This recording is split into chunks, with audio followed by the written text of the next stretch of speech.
So after 2 years of holding up this horrible repair, my Wildcat radiator is finally leaking again. This JB Weld has held on to there for 2 years and stopped this leak. But as you can see, she started to leak again, so it's time to actually pull this radiator out and take it to the local radiator shop and have them go through, boil it out, recore it if necessary, and fix the hole. In order to do this job, we're gonna have to pop off our upper radiator hose, the lower one, and then there are 2 lines coming to it, which are for the transmission cooler. One here and one here. And this is not a difficult job in the sense that it's just a couple things getting taken off, but it's a messy job because it's gonna gush out all the radiator fluid. All the coolant is gonna get gushed out on the ground, as well as some transmission fluid. So that's why I've kind of avoided doing this for the last 2 years, because it's kind of a pain in the ass, but here we go.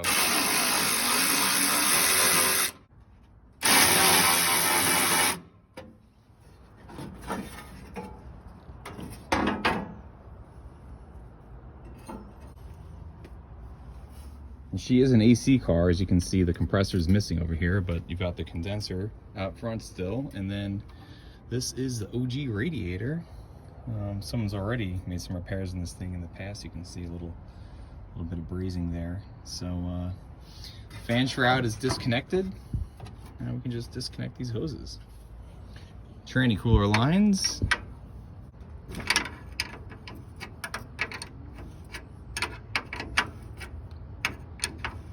Hopefully the lines don't have much pressure in them right now to have much gush out, but we'll be prepared.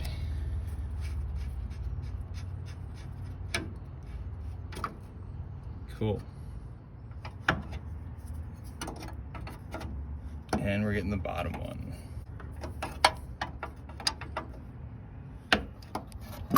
Hopefully this one doesn't leak too much. Even though our driveway's already been leaked upon by our Mopars plenty, the Buick isn't quite the leaker. But, oh yeah, there it comes. Okay. Told you it'd be a messy job. I was hoping, but yep, that's all right.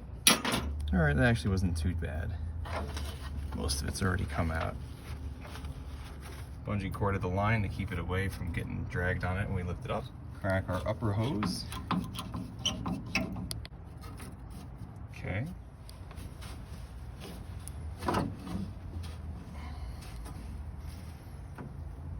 This shouldn't have much of anything in here because it usually drains back out into the engine.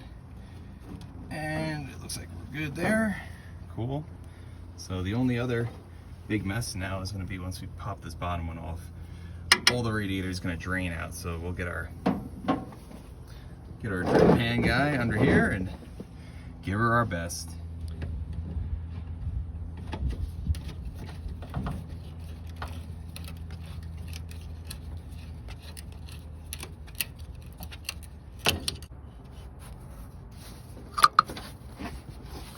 All right, prepare for a mess. Oh yeah. Oh yeah. Oh yeah, that's great. Saving some. Things expensive, all right? Coming out. And just be mindful, if you tilt this thing forward, all that transmission fluid in there is gonna pour out. So kind of leave her leaning a little bit back, and then I'll drain this out into a drain pan, and off to the rad shop she goes for a rad time. Also, by the way, in case you're wondering, I sprayed off some of the fluid that got on the ground. This all isn't coolant on the ground, so don't be too worried, EPA people. So yeah, we'll get that cleaned out down there, soak that up, and she'll be reinstalled when she's done. Before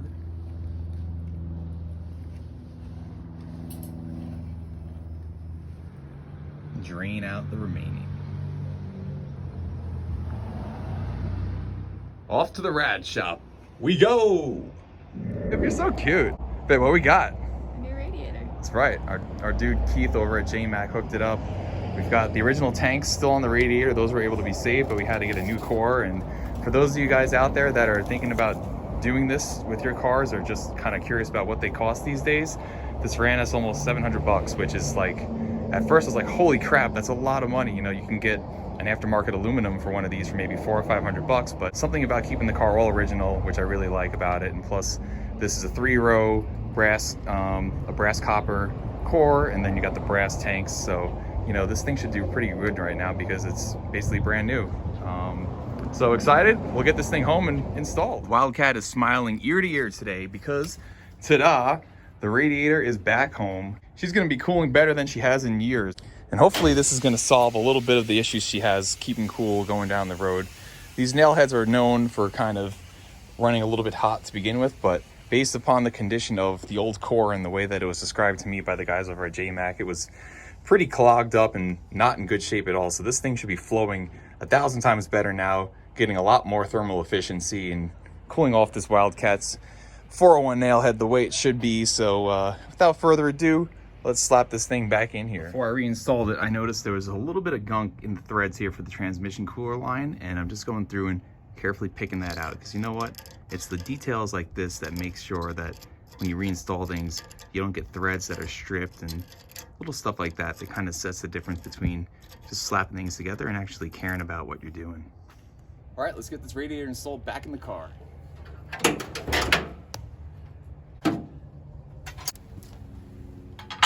You'll notice another little thing I did. I just covered up the ends of the transmission cooler lines. This way, while the car sat here for a week, there wasn't gunk and stuff getting down tranny cooler lines. So again, little detail work like that when you're working on your stuff really can make the difference in the end of taking care of everything you got. Bless you! Alrighty.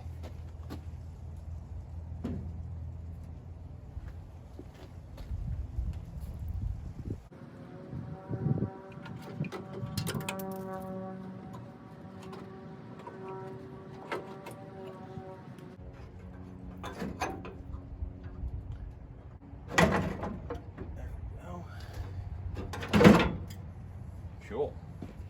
Okay, we'll get our tranny cooler lines reconnected.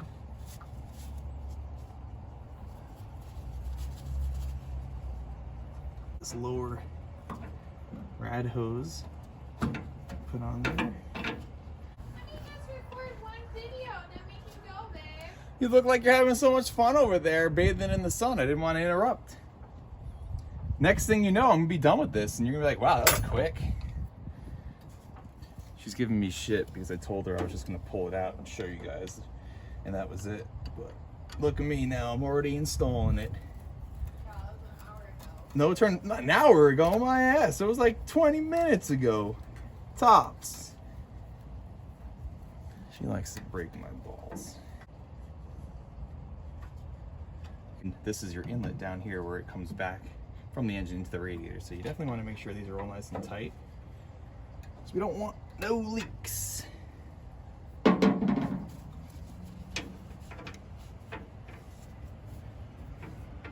ahead and check it's beyond that bevel, and it is, so that looks good to me. Get this transmission cooler line going.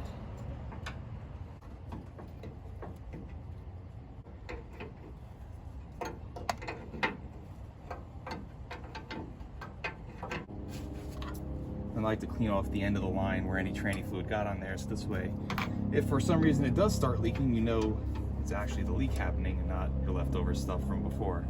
You'll also notice here how this fitting can move off of this flanged end where it's going to push into the inlet. So make sure, I like to lead with this thing spinning freely right into it, pulling back this way to keep this line away from the fitting. Because if you're going in like this, put the fitting in first, this fitting could be downward on a little bit of an angle and causing you to cross thread. Your thread's the actual fitting here at the end. So pull the line back, make sure the fitting is all the way up against the end, and then go ahead and get just threads going on their own without the influence of the cooler line, if that makes sense. Now I can feel that we're threading, so we can go ahead and drive her home.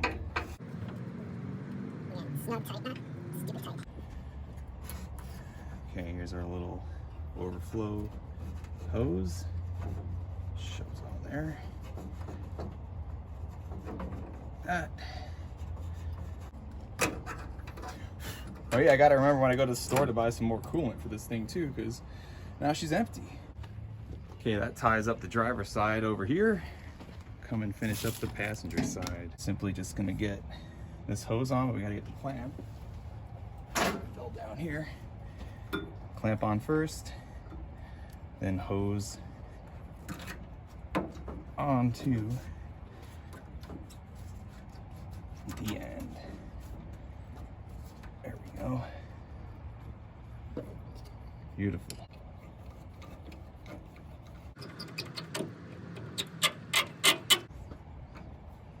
A little more leverage with the bigger screwdriver. Nice and snug. Behind that bevel. Check this one over here at the thermostat. Looks good. Check all these while we're doing it. Everything else nice and tight. Okay, sweet. One key thing that I forgot, because I saw them out and thought they went up top, were these little kind of C-shaped rubber protector guys that go down there, and you can kind of see, just right down here, they kind of cradle the bottom of the radiator and protect it from vibration and having metal on metal contact. So the ones that go up top are already part of that piece that I want to go and repaint. So anyway, disconnect everything real quick. We'll reconnect it. Too easy. Quick little hand scuff here with some 220. Get this wiped down, spray it up.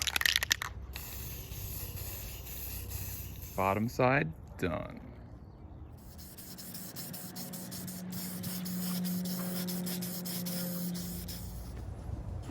Okay, we got this top cover sprayed off. Looks really good.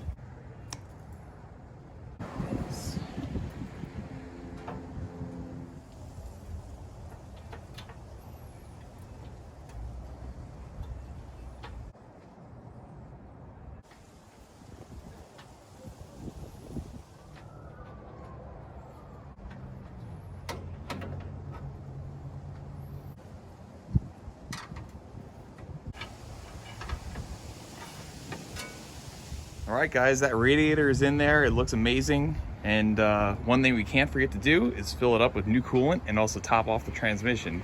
And once we do that, this job is complete. Can't forget the coolant. Pouring on the side like this prevents the bottle from glugging and spitting it out everywhere on you. Nice.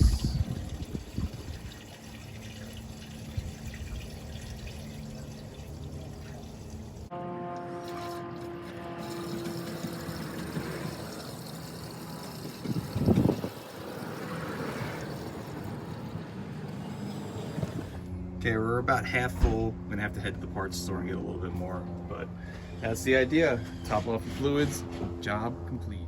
Before.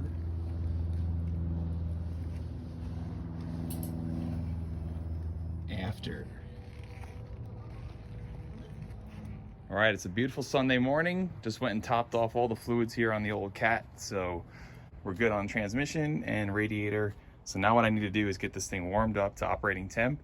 This way it can absorb all that coolant into the engine and see if the level has changed at all. So let's get her warmed up and take her for a cruise.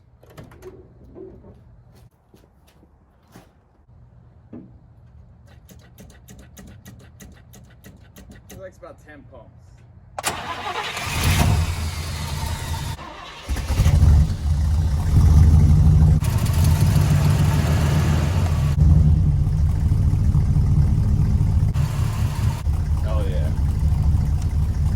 That Wildcat growl.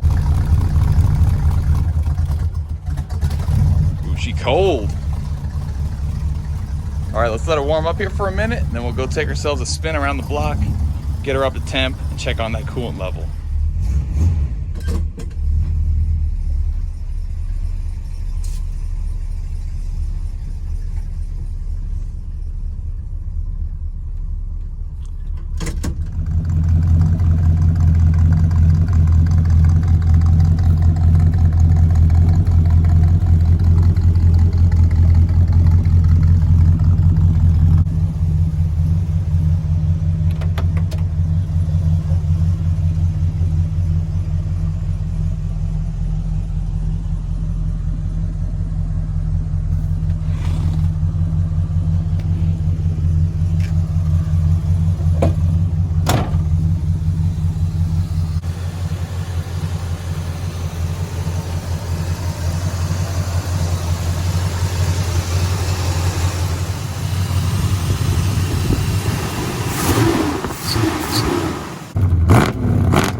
currently at 79,976 miles. And these are all original miles. This car I have documentation going back into the 70s on. I'm the third owner of it. Comes from Long Island, New York, where I'm from. I drove it all the way out here to Utah with my wife Alex a couple years ago. There's a couple of videos I've done on the car since then that really show a lot of the great features about this car, but it is all original. I've redone the interior with just new seat covers and carpet. Everything else about that is original. Put Krager wheels on it, and that's pretty much it. This car is about as much as what you would have seen leaving the factory still today. We've got a very special guest joining us today. Babe! Look at this Air Force stash I've got going on here. It's cute. Sunday cruise with my honey. Let's do it. Okay, everyone. So as she sat here and idled in the driveway, we're up to about 148 degrees. Once we get up to about 180, she should start getting coolant going around, and then hopefully we're seeing this car hold a steady 200 or less. Today it's about 60 degrees, so it's really not hot enough to get a full test on the summer day heat, but we should still see something when we're hitting the highway.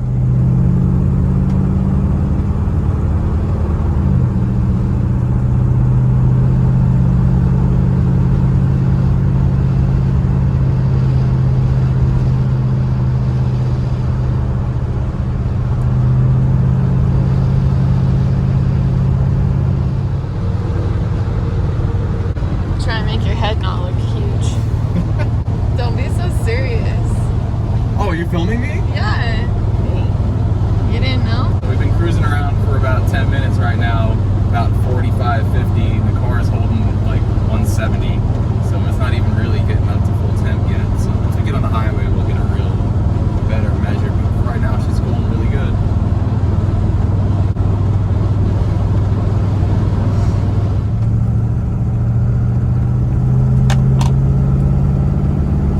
It's a loose socket. Don't mind it. You're loose.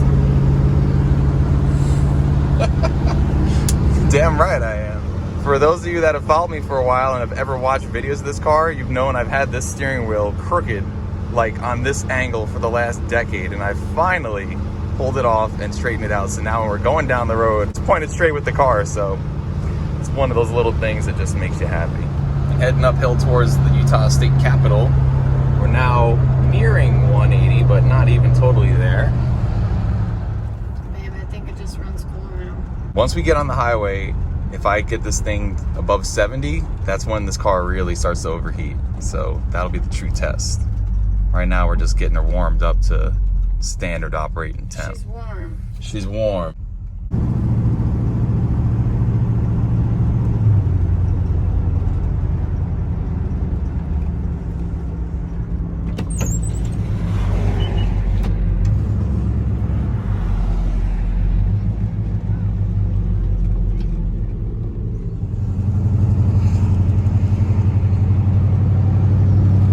America.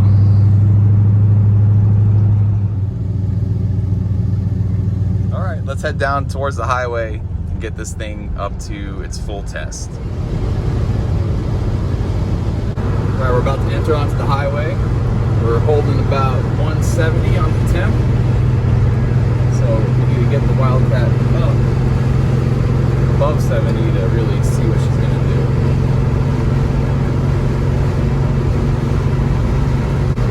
Definitely warming her up. We're already now at 180.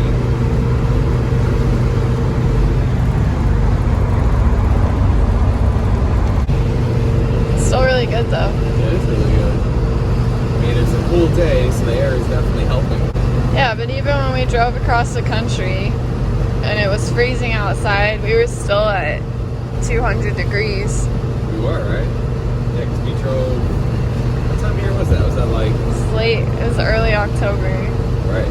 Yeah, which is probably about similar temps, 50s, maybe even colder. No, it was colder. Yeah, it was. So yeah, for a 60-degree day today, just barely under 180. It got nearer 180, and now it's holding steady, and we're doing about 75 miles an hour. Wildcat's a new cat. Who'd have thunk you just needed a new radiator? Just needed a new radiator. All along. Way freaking cool. And we're getting close to 80,000 miles too. Another 8 to go.